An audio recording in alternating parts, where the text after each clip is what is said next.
Hello students, welcome to the learning hub. Learning hub में आप सभी का स्वागत है। तो आज हम क्लास 11th का एक बहुत इंपॉर्टेंट टॉपिक डिस्कस करने वाले हैं जिसका नाम है आइसोमेरिज्म। ठीक, तो आइसोमेरिज्म क्या होता है? आइसोमेरिज्म, तो आइसोमेरिज्म दो वर्ड से मिलकर बना है। एक है आइसो, दूसरा है मैरिज्म। तो आइसो का मतलब होता है सेम और यहां मैरिज्म से मतलब है arrangement.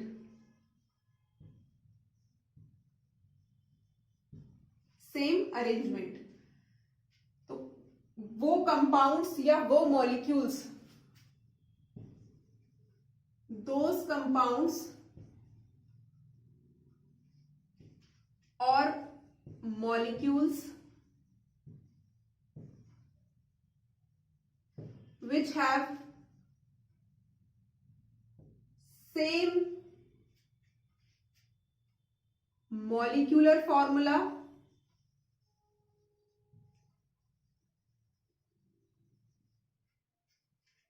but have different physical and chemical properties, physical and chemical properties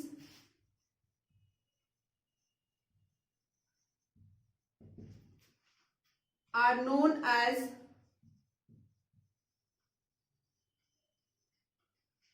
isomers. तो वो कंपाउंड्स क्या कहलाते हैं? आपके आइसोमर्स। और इन आइसोमर्स का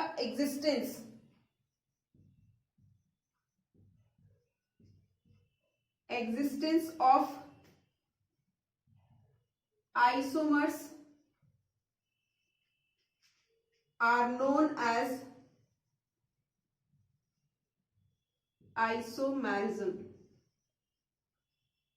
तो वो कंपाउंड्स जिनका मॉलिक्यूलर फॉर्मूला सेम हो, स्पेस में उसके जो एटम्स हैं उनका अरेंजमेंट सेम हो, पर जिनकी फिजिकल और केमिकल प्रॉपर्टीज डिफरेंट डिफरेंट हो, वो कंपाउंड्स कहलाते हैं आपके आइसोमर्स और इनका एग्जिस्टेंस कहलाता है आइसोमेरिज्म।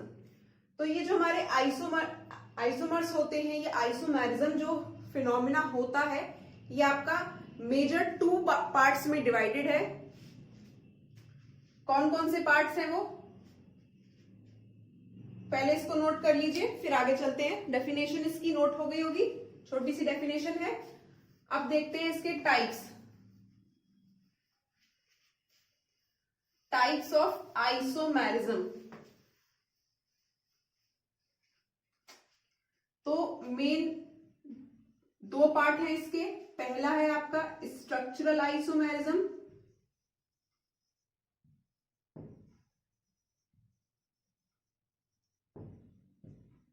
और दूसरा है आपका स्टीरियो आइसोमेरिज्म। स्ट्रक्चरल और stereo. Structural isomerism again parts में डिवाइडेड है। सबसे पहला इसका जो आइसोमेरिज्म है स्ट्रक्चरल का, that is chain isomerism. Chain के अलावा इसमें फंक्शनल होता है, आइसोमेरिज्म।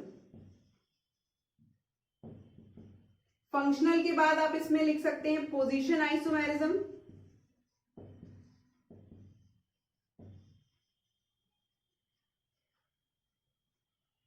इसमें बहुत इंपॉर्टेंट है ये टॉटोमेरिज्म।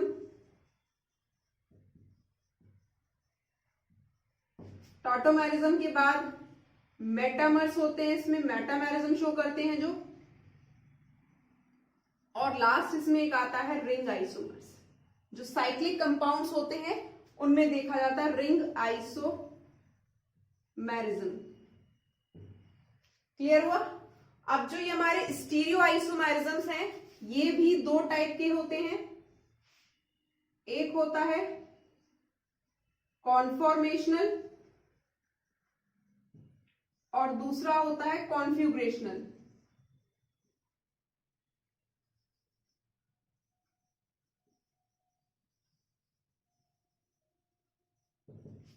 कॉन्फॉर्मेशनल और कॉन्फ्यूग्रेशनल।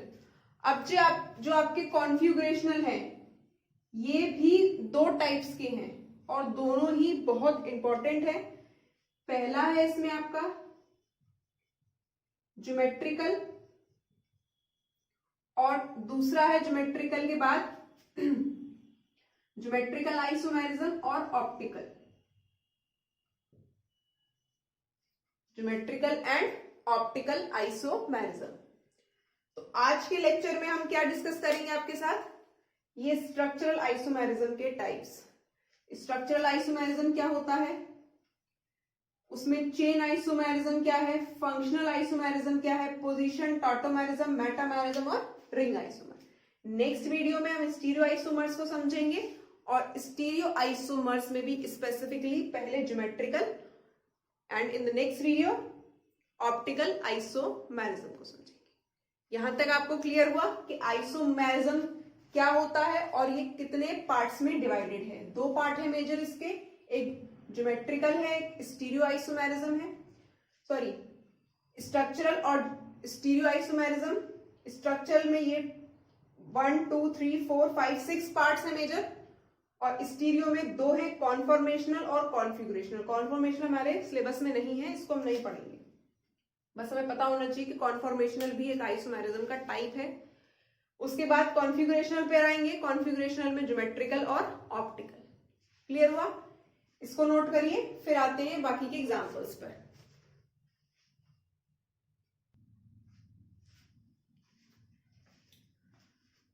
तो अब आते हैं पहले स्ट्रक्चरल आइसोमेरिज्म में, और स्ट्रक्चरल आइसोमेरिज्म में भी हमें सबसे पहले डिस्कस करना है आपके साथ चेन आइसोमेरिज्म।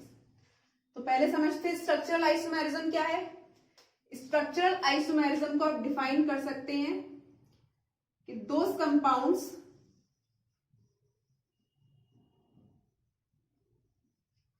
दिख रहा है कोने तक,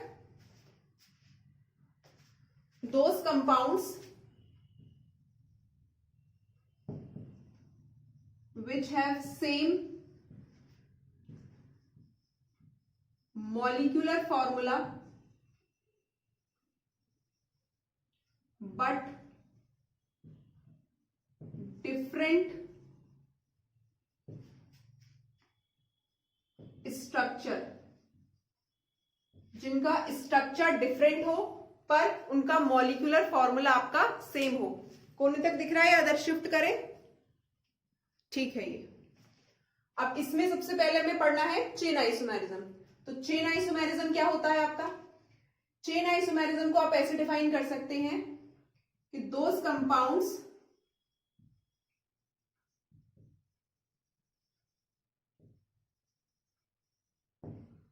which have same molecular formula but different carbon number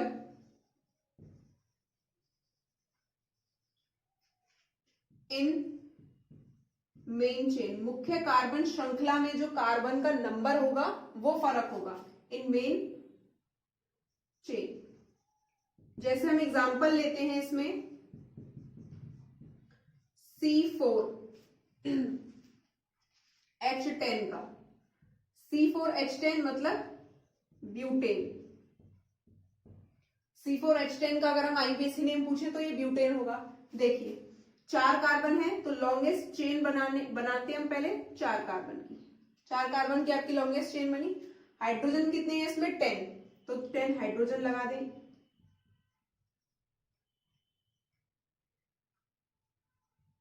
ये बन गया आपका लॉन्गेस्ट कार्बन चेन 1 2 3 4। 4 कार्बन की लॉन्गेस्ट चेन बनी, तो इसका नाम हम देंगे एन ब्यूटेन। क्या नाम देंगे हम इसका, एन ब्यूटेन। एन ब्यूटेन मतलब नॉर्मल ब्यूटेन। एन जो लिखते हैं हम किसके लिए लिखते हैं, नॉर्मल ब्यूटेन की। नॉर्मल ब्यूटेन मतलब साधारण, ना इसमें कोई डबल बॉन्ड है, ना ट्रिपल बॉन्ड है, ना कोई फंक्शनल ग्रुप है, ना कोई साइड चेन है, कुछ भी नहीं है, एक नॉर्मल स्ट्रक्चर है ब्यूटेन का। अब इसको हम दूसरी तरह से भी लिख सकते हैं, इसकी जो चेन है इस चेन को हम बदल सकते हैं और चेन को बदलते ही इसका नाम बदल जाएगा। इसकी जब नाम बदल जाएगा तो मतलब उसकी कुछ फिजिकल और केमिकल प्रॉपर्टीज चेंज होंगी, तभी तो हमने उसका नाम बदल के कुछ और रखा। तो C4H10 को एक तो हम नॉर्मल ब्यूटेन की तरह लिख सकते हैं। दूसरा मेथड क्या है कि ये जो मिथाइल ग्रुप लगा हुआ है इसको हम फर्स्ट पोजीशन यहां सेकंड पर ला दें या थर्ड पर ला दें, इसको चेंज कर दें। देखिए कैसे, यही C4H10 1 2 3 कार्बन की चेन बनाई और एक मिथाइल हमने यहां लगा दिया, ये यहां से उठाकर, तो यहां CH3 और H। अब इसकी लॉन्गेस्ट चेन बनाएंगे तो 1 2 3 3 कार्बन की बनी और सेकेंड कार्बन पर क्या लगा हुआ है, मिथाइल ग्रुप, तो 2 मिथाइल प्रोपेन। क्या हो जाएगा ये, 2 मिथाइल प्रोपेन। क्लियर हुआ। और कैसे बदल सकते हैं हम इसको, C4H10। अब एक और एग्जांपल देखिए इसका, C5H12 का, पेंटेन का भी हम बदल के दिखा सकते हैं आपको। पहले इतना नोट करिए, ब्यूटेन के बाद हम आते हैं इसमें पेंटेन पर। यहां समझते हैं पेंटेन को, C5H12 पेंटेन। 5 कार्बन की लॉन्गेस्ट चेन बनेगी, 1 2 3 4 और यहां 5, H3 H2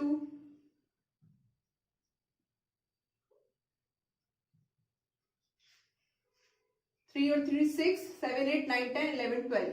तो लॉन्गेस्ट चेन कितनी की बनी आपकी, 5 कार्बन की, तो ये हुआ नॉर्मल पेंटेन। अब हम इसमें साइड चेन लगा सकते हैं। पेंटेन में आपकी दो तरह से साइड चेन लग सकती है। कैसे, इसको नोट करिए फिर आगे बढ़ाते हैं। देखिए ब्यूटेन का एग्जांपल समझ में आया आपको, पेंटेन का देखिए,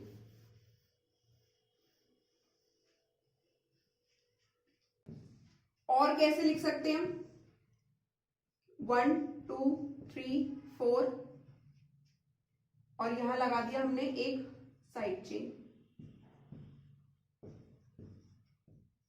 CH2। ठीक, जब मेन कार्बन चेन से एक साइड चेन लगी हो तो इसको नाम दिया जाता है आइसो।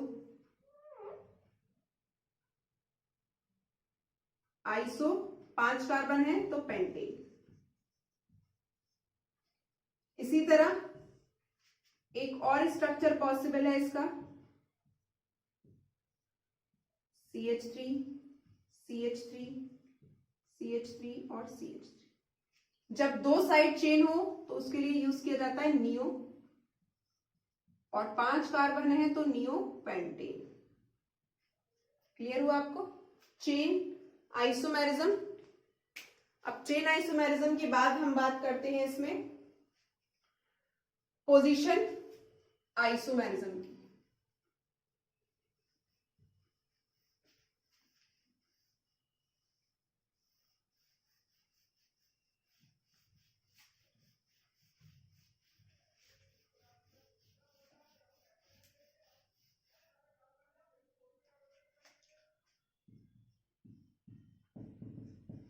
पोजीशन आइसोमेरिज्म, तो पोजीशन आइसोमेरिज्म से क्या कहता है, those compounds which have same molecular formula but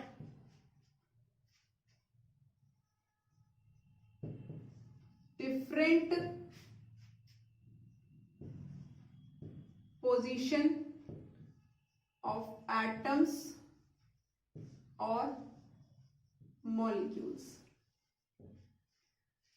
molecules और एटम्स की डिफरेंट डिफरेंट पोजीशन होगी, पर उनका जो मॉलिक्यूलर फॉर्मूला है वो सेम रहेगा।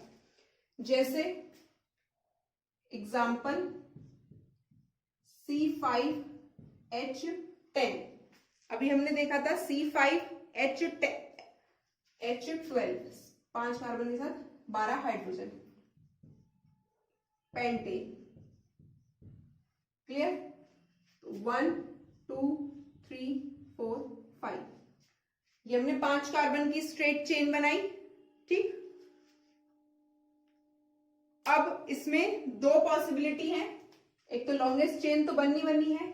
अब इसको हम पोजीशन कैसे चेंज कर सकते हैं एटम्स की या मॉलिक्यूल्स की? यहां से हमने कार्बन हटाया और यहां लगा दिया। पोजीशन और चेन आइसोमरिज्म लगभग सेम होते हैं, पर उसमें हम आइसो और नियो यूज करते हैं, और यहां करेंगे मेन कार्बन चेन का नंबर देखते हैं। जैसे यहां से नंबरिंग स्टार्ट करी तो 1 2 3 4, तो सेकेंड पोजीशन पर मिथाइल लगा है तो 2 मिथाइल, 4 कार्बन की लॉन्गेस्ट चेन बनी ब्यूटेन।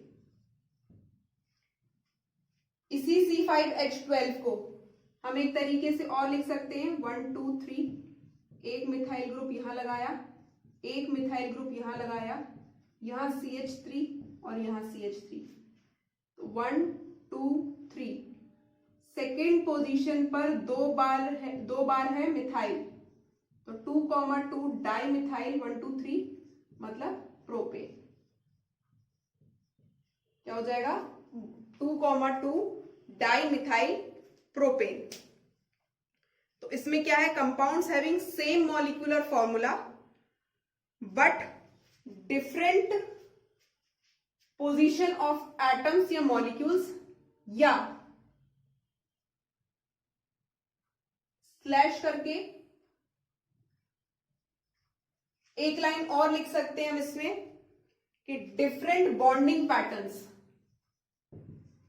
जब पोजीशन डिफरेंट है तो इनके बॉन्डिंग पैटर्न्स भी डिफरेंट होंगे। डिफरेंट पोजीशन ऑफ एटम्स और मॉलिक्यूल्स और ऑब्लिक डिफरेंट बॉन्डिंग पैटर्न्स।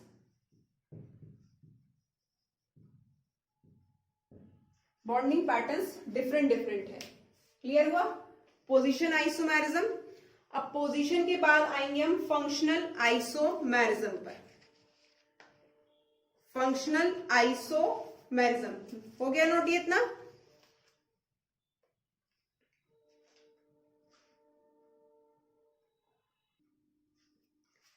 तो फंक्शनल आइसोमेरिज्म क्या है आपकी? तो कंपाउंड्स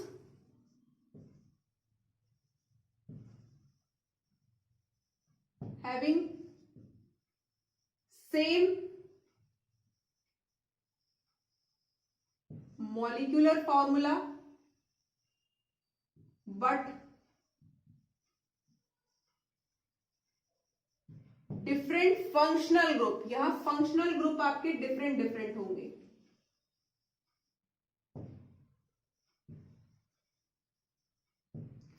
कैसे डिफरेंट फंक्शनल ग्रुप हो सकते हैं? फंक्शनल आइसोमेरिज्म के लिए एक जनरल फॉर्मूला हम यूज करते हैं CnH2n+2O। ये जनरल फॉर्मूले से हम समझेंगे फंक्शनल आइसोमेरिज्म को। तो इस जनरल फॉर्मूले में हमें n की वैल्यूज डिफरेंट करनी है। दो टाइप के फंक्शनल ग्रुप हो जाएंगे। तो यदि हम रखें यहां n की वैल्यू 2, यहां n की वैल्यू अगर हमने 2 रखी तो C2H 2 2 4 + 2 6O, और यहां भी सेम आएगा जब मॉलिक्यूलर फॉर्मूला दोनों ही फंक्शनल ग्रुप में सेम है, तो C2H6O। इस मॉलिक्यूलर फॉर्मूले से हमारे पास एक फंक्शनल ग्रुप निकल कर आएगा अल्कोहल OH, और सेम मॉलिक्यूलर फॉर्मूला से एक हमारे पास फंक्शनल ग्रुप निकल कर आएगा ether. Single bond oxygen, single bond. Clear हुआ? अल्कोहल के लिए क्या बनेगा? 2 कार्बन है, 6 हाइड्रोजन है, CH3 CH2 OH।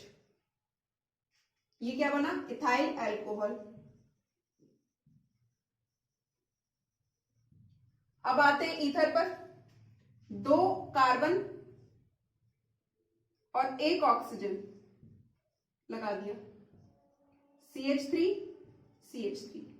नाम क्या हो जाएगा इसका? Di methyl ether. क्या नाम हो जाएगा इसका? Di methyl ether. समझ में आया? अब हम इस N की जगह अगर रख दे 3, N इज इक्वल्स टू 3 रख दे तो यहां हो जाएगा C3H, 3 2 6 प्लस 2 8, H8O।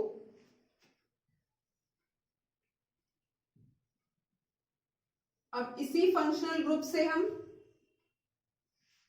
इसी मॉलिक्यूलर फॉर्मूले से हम 2 तरह के फंक्शनल ग्रुप निकाल सकते हैं, C3H8O। एक बार निकाला हमने यहां फिर से अल्कोहल और इधर निकाला हमने ईथर। अल्कोहल 3 कार्बन है, 1 2 3, 3 कार्बन 1 ऑक्सीजन है, ऑक्सीजन लगा दिया।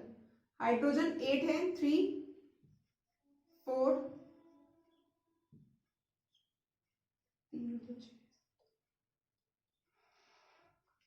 ठीक। ये हो जाएगा 8 मेथ प्रोपाइल अल्कोहल। क्लियर?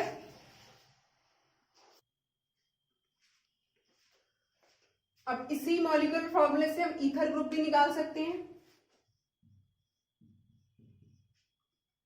ठीक, CH3 और यहां आ गया CH2।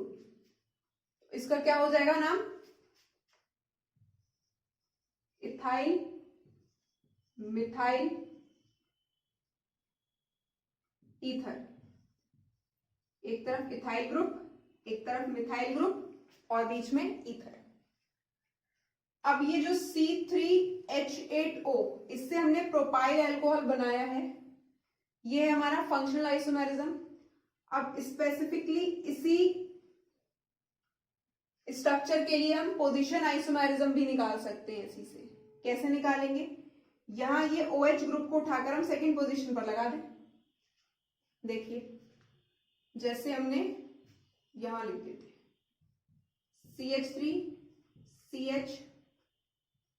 CH3 और OH। तो ये क्या था? Propyl alcohol. अब क्या हो जाएगा? 1 2 3, 2 या प्रोपाइल 2 ऑल। दोबारा लिख देती हैं इसे, प्रोप 2 ऑल हो जाएगा। ये पोजीशन आइसोमेरिज्म से कि यहां से OH उठाकर हमने पोजीशन चेंज कर दी, इसके फंक्शनल ग्रुप की सेकंड पोजीशन पर लगा दिया। अभी भी ये अल्कोहल ही है, लेकिन ये स्पेसिफिकली ये वाला एग्जांपल आपका पोजीशन आइसोमेरिज्म में भी यूज हो सकता है। क्लियर हुआ? इसी तरह हम C यहां N की जगह 2 रखा, यहां 3 रखा, हम 4 भी रख सकते हैं। 4 रखकर देखते हैं एक बार कि 4 रखकर क्या चेंजेस आते हैं, कौन कौन से हमें स्ट्रक्चर मिल पाते हैं।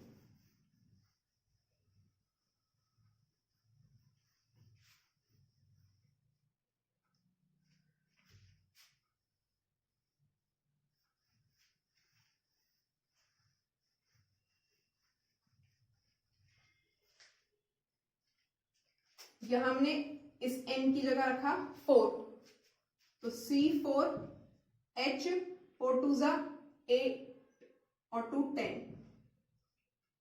यहां रखा हमने फिर से अल्कोहल ग्रुप लिया और इसी मॉलिक्यूलर फॉर्मूले के साथ हमने लिया यहां एक बार ईथर। अल्कोहल रखेंगे तो 1 2 3 4, यहां OH लॉन्गेस्ट कार्बन की चेन बनाई और OH ग्रुप लगा दिया। यहां ईथर कैसे आएगा? यहां ईथर आ गया, 4 कार्बन और 1 ऑक्सीजन, हाइड्रोजन आप बैलेंस कर सकते हैं आप। अब यहां पर फिर से पोजीशन आइसोमेरिज्म हो सकता है, 4 कार्बन की लॉन्गेस्ट चेन बनाई, यहां से उठा के एक बार इधर रख दिया, या एक ही पॉसिबिलिटी होगी, यहां रखेंगे तब नेमिंग इधर से हो जाएगी, तब वही बात पड़ेगी। तो ये हो जाएगा आपका ब्यूटेनॉल और ये हो जाएगा ब्यूट2। और ईथर पर आते हैं, ईथर को हम कैसे चेंज कर सकते हैं, ये भी एक पॉसिबिलिटी हो सकती है, या नंबरिंग कर लेते हैं अब इसकी A, B, C और D। यहीं से मेटामर को भी समझने वाले हैं, इसीलिए हमने इसको नंबरिंग कर डाला। ये कार्बन उठाकर हम यहां साइड चेन लगा दें, ये भी पॉसिबिलिटी है। क्लियर हुआ? तो सेम मॉलिक्यूलर फॉर्मूले से हमने डिफरेंट डिफरेंट फंक्शनल ग्रुप बना लिए। तो ये आएगा आपका फंक्शनल ग्रुप आइसोमेरिज्म के अंडर। अब आते हैं, इसके बाद आता है आपका फोर्थ टाइप, मेटामेरिज्म। मेटामेरिज्म में क्या होता है कि those compounds which are same molecular formula, same structural formula, but वहां फर्क क्या होता है, but different in number of alkyl group on either side of a polyvalent atom. एक बार लिखकर आपको डेफिनेशन समझाते हैं, फिर इसके एग्जांपल से एक्सप्लेन करते हैं।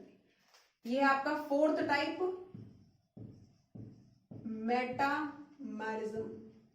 तो compounds having same molecular formula, comma same structural formula,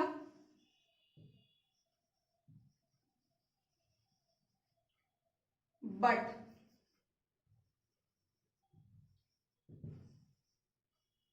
different in number of alkyl or aryl group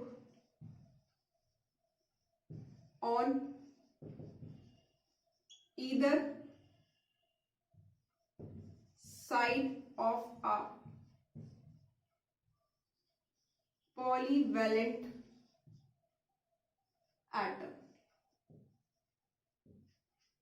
polyvalent atom कहां डिफरेंस होगा इसमें, जो पॉलीवैलेंट एटम है उसके दोनों तरफ जो एल्काइल या एराइल ग्रुप लगा है वो या तो सेम हो या डिफरेंट डिफरेंट हो। जैसे एक हमारे पास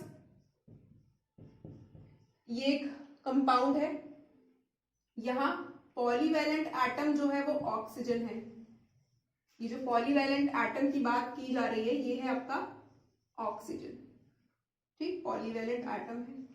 अब इस पॉलीवैलेंट एटम के दोनों साइड ये एल्काइल ग्रुप लगा हुआ है, दोनों तरफ जो एल्काइल ग्रुप है उसका नंबर क्या है, यहां भी 2 है, यहां भी 2 है। अब हम इसमें चेंजेस कर दें, ये आपका पॉलीवैलेंट एटम, ये एल्काइल ग्रुप और ये एल्काइल ग्रुप, यहां 1 है और यहां कितने हैं आपके 3 एल्काइल ग्रुप। तो यहां नंबर चेंज हुआ। तो यही कहलाते हैं आपके मेटामेर्स, कि जिन कंपाउंड्स में जो पॉलीवैलेंट एटम होता है उसके दोनों साइड, ऑन ईदर साइड, जो एल्काइल और एराइल ग्रुप प्रेजेंट होगा उसका नंबर फर्क होगा, अलग अलग नंबर होगा। अगर अलग अलग नंबर वो शो कर सकते हैं तो वो आते हैं आपके मेटामर्स के अंदर। मेटामर्स के बाद आपका फिफ्थ टाइप जो बचता है वो है ring isomerism. Same ring isomerism में भी क्या है कि compounds having same molecular formula but different in structure, उनके भी स्ट्रक्चर में डिफरेंस होगा। चेन होगी, रिंग आइसोमर्स हैं तो रिंग होगी, बेंजीन की रिंग, हेक्सेन हो सकता है, साइक्लोब्यूटेन हो सकता है। जैसे साइक्लोहेक्सेन की बात करें, ठीक, साइक्लोहेक्सेन का फॉर्मूला क्या होगा, इस तरह से बनेगा। अब इसमें हमने कोई फंक्शनल ग्रुप ऐड कर दिया या कोई साइड चेन ऐड कर दी, सपोज 2 मिथाइल ऐड कर दिया, सेकेंड पोजीशन पर हमने मिथाइल लगा दिया यहां पर CH3, तो 2 मिथाइल साइक्लोहेक्सेन। अब ये जो मिथाइल है ये यहां भी आ सकता है, ये यहां भी आ सकता है, यहां भी आ सकता है, बहुत सारी पोजीशन है। यहां पर जो रिंग का स्ट्रक्चर है वो चेंज हो जाएगा। तो ये होते हैं आपके रिंग आइसोमर्स। आइसोमेरिज्म में स्ट्रक्चरल आपको समझ में आया, 5 टाइप पढ़ाए। सबसे पहले हमने पढ़ा चेन, पोजीशन, फंक्शनल, मेटामर्स और रिंग आइसोमर्स। क्लियर हुआ टॉपिक? कोई भी डाउट हो write below in the comment section. अगर आपको ये वीडियो पसंद आया तो please like the video and don't forget to subscribe the channel. Thanks for watching and as always God bless you.